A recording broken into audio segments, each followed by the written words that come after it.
love getting a chance to talk to the Dragonblade authors. It's my favorite part of the week. So this week we have Dragonblade authors Kate Archer and Aviva Orr with us. Ladies, thanks so much for taking the time to join us. Thanks for having me. So we have 4 releases this week. Lynn Connolly's the third book in the Brazen Burrells series, which is the Talk of the Town, release this week, and I'm going to make sure to pop the link to that book in the comments so you can grab it if you haven't gotten it already.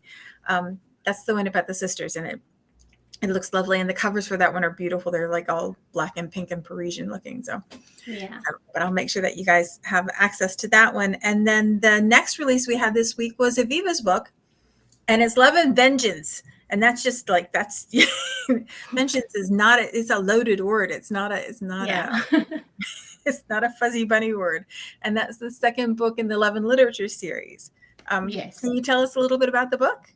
Yeah. So in this book, the hero, the male protagonist, is a bit of a mystery man. He has returned. He's born in England, but he's been about 10 years in America, and he's come back from America. And in the beginning, we're not sure why, but he's come back, and he's actually a writer. He's suddenly kind of exploded onto the scene in London with his new book, and he's very he's young, he's good looking, and he's kind of like a rakish personality, and nobody really knows much about his background. They don't really care because they just want him at all the parties and stuff, because he's kind of like a little bit like a Byronic figure. And so but we do learn more about his background at that time. What he's really there for is, which we learned quite quickly in the beginning, is he was basically tricked into becoming an indentured servant when he was a child, like a teenager, by his uncle, who wanted to steal his inheritance. He didn't even know he had, because his mother had kind of been cut off from the family because she had married out of her social status, but the grandfather had left it to him, but only the uncle knew it, because I don't want to give too much away, but he does know that the uncle had betrayed him, and he was the one who kind of organized him to go to America, and the person that he had indentured him to was a very kind of cruel man. He had a plantation, and he had a ranch. But he was there for a long time, and during the Civil War, he was able to get away. And I won't say how he got his money, but he did get money, and he ended up being very wealthy and coming back. So he's in this position now, and it just seems like this kind of like really handsome, famous, wealthy guy who's like living this great life, but he's really there, and he's not having his real identity. He's got a new name.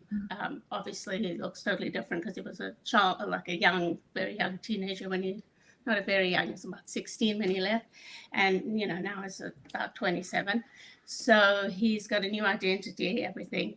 And in the meantime, the heroine, she was introduced in book 1. You don't have to have read book 1. She is in London to visit her aunt. She lives in Canterbury, where she teaches at the ladies' college, and she's really, right? Yeah, she's independent, kind of strong character. She likes her independence, and she wants to. Her cousin is actually is also a writer. He's a poet, so he's friends with this Jack Baston is his name, the writer, or just the heroine, the hero. And so she wants to be introduced to him, because she wants to get him to come and lecture at the ladies' college, because at that time women had to rely on men to help them with they had their own. She's educated. She went to another ladies' college, but they don't go to university at that time. Women weren't allowed to get degrees. They were still fighting for this. So they had to rely a lot on men to come and help teach classes, hire, and a lot of men did actually volunteer. This is, the historical fact. They did volunteer their time, and they did give lectures, and they did actually teach at a lot of ladies' colleges who believed in, equal education. So she's trying to get him, she wants to get this famous author at least to come give a reading, or because Violet from the first book owns the college, and she's telling her, you got to get him to come because she knew she had this connection. Anyway, they do meet up, and what she doesn't know when by the time they meet is he's already seen her. He was having a bit of a writer's block, and he was already immediately like struck by her, and she kind of sparked something in him where he could write again. She kind of sparked this. Oh, we got a muse thing. Yeah, so he does a deal with her. So she says she asks him to come to the ladies' college, and he tells her, well, if you'll sit in as my muse, then I will come and I'll lecture at your ladies' college. So that forms their relationship. But what neither of them know is they have some connection to the past, which I don't want to reveal. They have a strong connection to the past. And when that comes out, it kind of throws them apart. So they have to find their way back to each other. And like I said, you don't have to have read book 1 because it's all explained in book 2. But they separate for a while because of that. You have their part. And so is the vengeance an external thing, or is the vengeance between the couple itself? No, well, it's external. The other people involved. Because those are a lot easier to take. Yeah. So they have their paths are connected, and he's like I said, he's got this. The vengeance that he has, the anger that he has towards the uncle is very strong, and he does have to complete that as well before he does have to confront that problem as well and deal with it. That's another thing before he can even move on properly with a happily ever after relationship.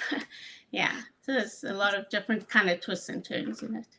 Oh, it sounds like fun, and I love the idea of the ladies' college, and I love getting to see that kind of women pushed out of traditional roles. So I incorporated, as much. I don't want to make it too didactic or anything, but I do incorporate some of the historical facts, like certain steps that were taken at that time. So women started to push to they were allowed started being allowed to take the exams. What they did was they asked Cambridge to let them take the entrance exams that boys would take after school to prove that girls could pass these exams, the entrance exams to the college, to show that their education they were getting at the ladies' colleges was equal to what the boys were getting at those public schools, like the private schools that they call them public schools.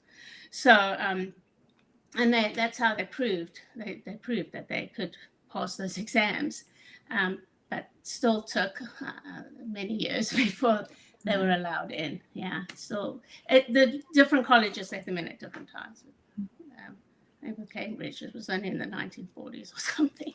It's hard. It's hard to believe that it's been that recently, and I really feel like we should. I really feel like we should say that over and over and over and over again, because it has just been in my lifetime, not when I was a little baby, when I was a girl, that women could have credit cards in their own name. Wow. And even voting wasn't that 1920 or something. Yeah. And even more recently that your husband couldn't get a second mortgage on the home that you owned, that you co-owned, without knowing about it. That was and it, obviously just in those not days, that long ago. Owned everything. They owned the wife. They owned, once you married, your whole fortune went to your husband. Yeah, as you probably know. So I think we're very used to thinking of that as being a way back kind of thing, and I think it would be beneficial if we kept that in the front of our heads and remembered it just wasn't that long ago that things changed. True.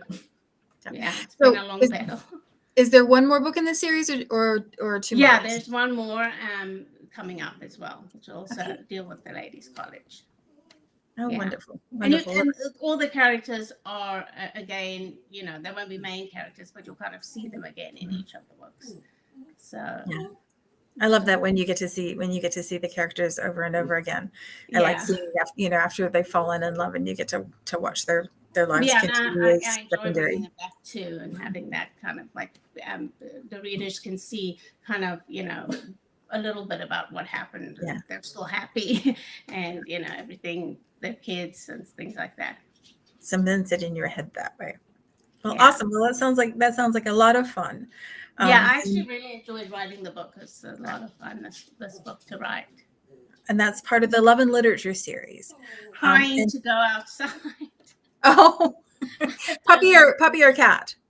What? Is it a puppy or a cat? Oh no, it's a dog.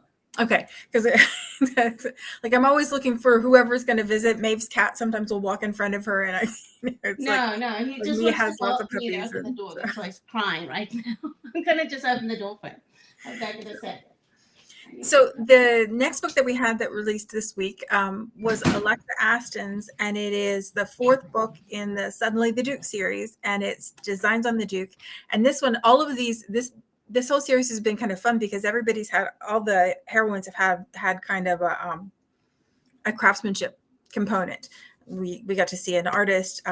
Portrait of a Duke was the first one, and this one is about a furniture designer and interior decorator. So she does his townhouse, and then neither one of them wants to fall in love, but apparently they do, because that's how it goes. So but that's the fourth book in the Suddenly the Duke series, and that one came out this week too. Now I'll make sure to put the link to that in the chat if you haven't gotten in. We'll catch up with Alexa. If not in the next week or so, we'll catch up with her when the fifth book in that series comes out. And then the last book that we have that releases this week is a brand new series from Kate Archer. And it's the first book in a very fine muddle, and it's Romance Me Viscount. And I love the blurb of this one. I've been so excited about this because it just sounds so much fun, like just such silliness and over the top.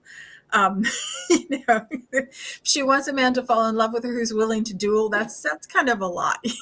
So Kate, can you tell us about the book and about the series? Yeah, so this is my first series that's focused on one family. So this is the Earl of Westmont's 5 daughters, and there is one son. But we start with the daughters. So the first book is about Beatrice. She's the oldest.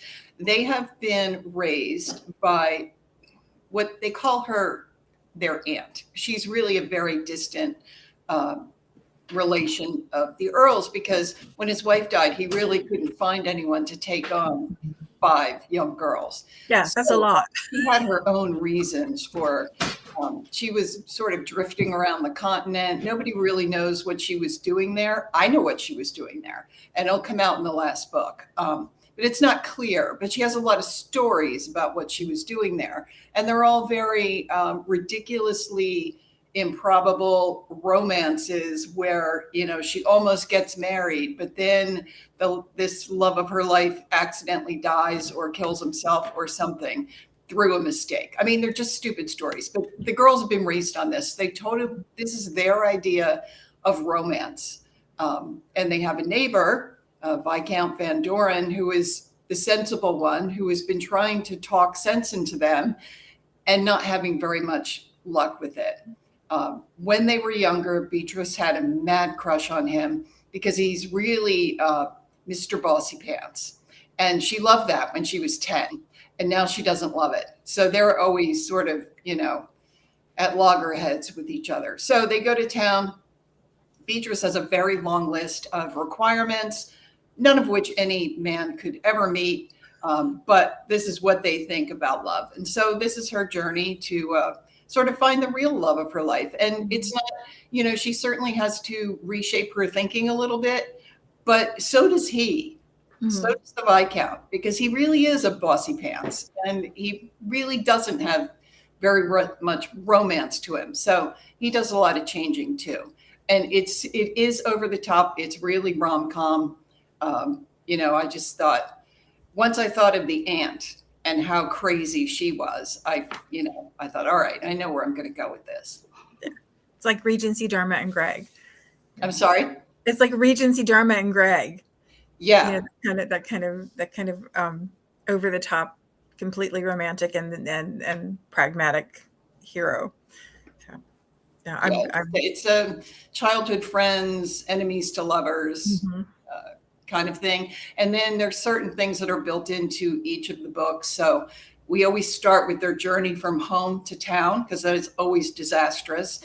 And they always meet someone along the way. who's famous. So in the first book, they meet Jane Austen. At the moment in Goodness. her life, when she was being proposed to by Mr. Big Wither, who she eventually declines. So that's why she was in that particular area. So that all is historically accurate. Not that she met them, but that she would have been there in that situation at the time. And they also collect an animal along the way. So in the first series, they find this like ratty looking dog, convince themselves she's adorable, don't realize she's pregnant, and then now they have 7 dogs. So yeah. The next one is a parrot, a reed parrot. Well, it sounds like so much fun, and I'm That anxious. does. By the time this chat airs, the book will be live, and you won't have to wait. I, on the other hand, have to wait a whole other day until it's available. So, thank you. It's really meant for the reader who's looking for something really light and fun, rather than sort of angsty. Yeah. Is this a Sweet Dreams book as Yeah. well? Okay. Yeah, I don't do any sex on the page. I can't. I'm sorry. My niece might read it. I can't do it. No. Well, it's better if you don't think about those things when you. Yeah, it's all closed door. So Yeah, the lovely thing about Dragonblade's different lines is that you can pick the heat level you want, and going into it the same way when you read a romance, you're going to get a happily ever after. Going into it what to expect from the heat level, so everybody gets to pick their favorite toys. So yeah, there's like references, but nothing on the page. no, well, it sounds like so much fun, and I'm anxious for the book and anxious for this series. So, Aviva, who's your friend? His name's Branwell. He's got the best ears. My goodness, Yeah. I've been watching his little ear just go like this. He's so cute, but he cries a lot. He wants to go in and out, because he can hear my husband downstairs, and then he's like, "What's happening down there?" Yeah. If I could get away with that I would too. I just like He's a stand in rescue. line for what I wanted. So Yeah, it's like having a child, honestly. You have to. It's constant, but he's very sweet. I named him after. I'm a Bronte fan, so I named him after Branwell Bronte, the Bronte brother, because the first book I wrote was about the Brontes. So at that time is when I got him. So I was I named him for that because he's a rescue.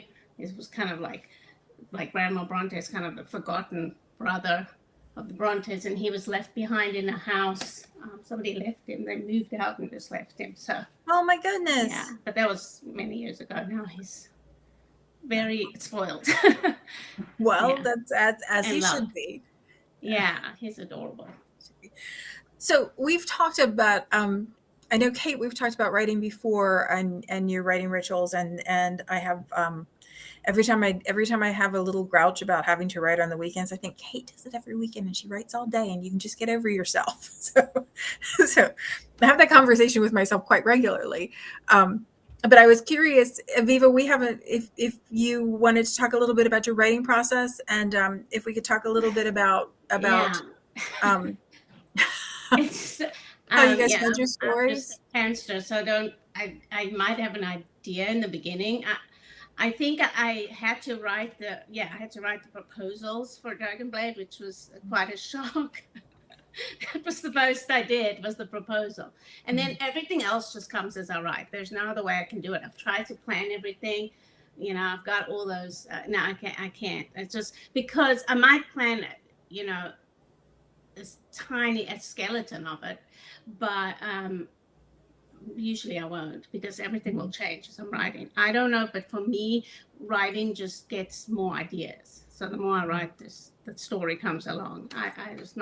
I'm fascinated by people who can plan everything out before, but that's probably never going to be me. So yeah, it can be difficult, and it can make a lot of editing. That's the problem. Do you find you enjoy a part of the book better? Yeah, I'm sorry. You might have to, like, if you think of something, and then you might have to go back to the beginning and kind of make it all, work coherently, right? Because you might change your mind about what's happened closer to the end of. But that probably can happen with anyone. I know there's some writers who write out practically the whole story before they start writing. I don't have that. I just don't have that in my mind. Doesn't work that way. So Do you get more excited when you're starting the book, or when you're really into the middle of the story, or when you're wrapping it up? Is there a time that feels particularly? I think that word. more the middle can be difficult, but I'm more excited about it. Yeah, I like it as it progresses. I get more excited about it because more ideas come and everything. Mm-hmm. So usually I'll start with the characters in my mind and some idea of where they're going, but everything just kind of develops as I'm writing it. Yeah. And Kate, you're just the opposite, aren't you? You plan. I do not outline. No, I know the ending. I know the characters, and I know what the point of it is. I know what the character arc is. I wish I could outline. I like sensible things like that. And in my workday life during the week, I never fly by the seat of my pants. I would never. I plan everything out. I come to everything early. So it kind of surprises me that I don't outline, but I have tried it. It doesn't really work out. My ideas are all sort of bland. I don't really think of good things. So yeah, I just do it, Saturday morning, just do it. Because you can always fix it, right? So do you have a set writing schedule, or do you just? Yeah. I have a full-time job during the week, so I write all day Saturday and all day Sunday. That's that's discipline. Which I think, Evelyn, I've mentioned to you is fine, because I don't like all the Saturday day, Sunday day things like brunch and shopping and movies. Like, I don't want to do any of that anyway. So yeah, I was going to do the farmer's market and stuff, and so no. No, I'm with you too. I'm kind of like I like to travel, but when I'm home, I don't go out a lot. Mm-hmm.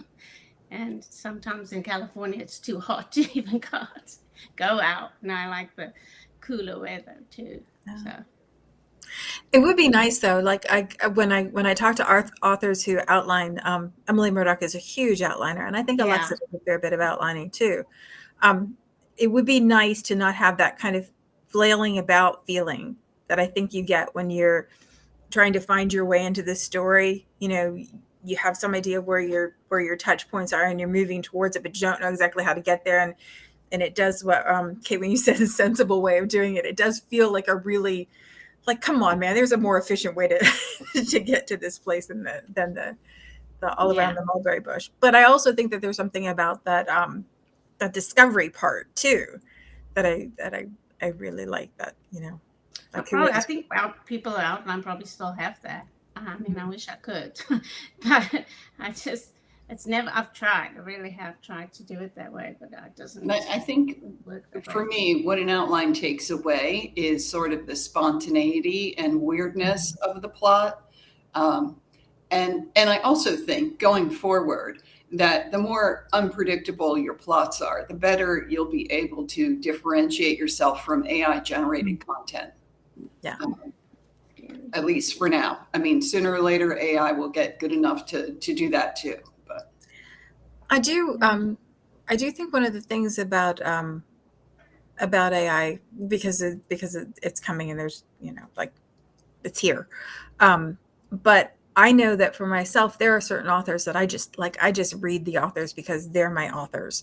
And I do think that there's something about building an author brand and building a connection to readers so that they know when they sit down to read an Aviva book or a Kate book, this is what you're going to get. This is the voice you'll have. These are the kind of stories that you're going to be told. It's like there are some authors that you don't think about, you just buy, and you do it because if I give you my time and my attention, this is what I'm going to get in return, and it's going to come with something that I'm not expecting to, but it will be one of those kind of books. So I think that part, I don't think that part is ever going to be replaced, because I think that there's a certain humanity. It's crazy to think about, because I mean, every person, author, they're bringing so much of their own experience, their own voice, their own I can't. It seems strange that we're able to I think we're going to go there. We're not but there yeah, right we now. definitely are. For sure. We will go there though, because AI is a very good mimic, right? So if you can say to AI, write me a book like, Yeah. it will get good enough to be able to do that, you know. And I know I'm a member of the Authors Guild through my children's books, and I have sat in meetings where they've talked about their views on this. I know they've talked to Amazon about not accepting any AI. That's, I don't think we've heard back on what Amazon's going to do. So I'm not sure where we're going. It feels like everything is still so right on the edge of things. You know, in the beginning, the big tech companies were like, no, no, no. And then all of a sudden when they realized that they weren't going to be able to stop it, they're like, well, here's our version. Here's our, you know, like, here's our platform. Here's our thing. And so I think it's unrealistic to think that it is going to disappear. It does make me leery thinking about how much of the training that AI has gotten, it's gotten from publicly available stuff on the internet, because that tends to not be where we show our best selves. You know, like that tends to not be where we are most in touch with our humanity. It tends to be where we are. I mean, I'm glad that this is not just like an artist or an author problem. I think it's going to affect everyone over time. I think it's going to take over most jobs. And so ultimately, it's going to rob the human race of their sort of reason for being, right? If your job is now to just check what the computer is doing, you know, if you're a pharmacist and you're just checking what AI is doing, I think it's, I don't know.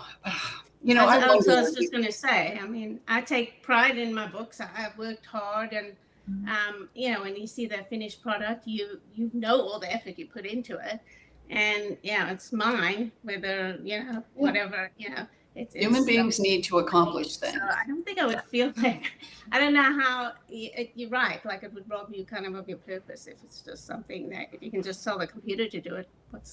And so, you know, I'm sure we need politicians to step in, and then that's even more alarming because they're all 80 and don't even understand Facebook. So, you know, I don't know.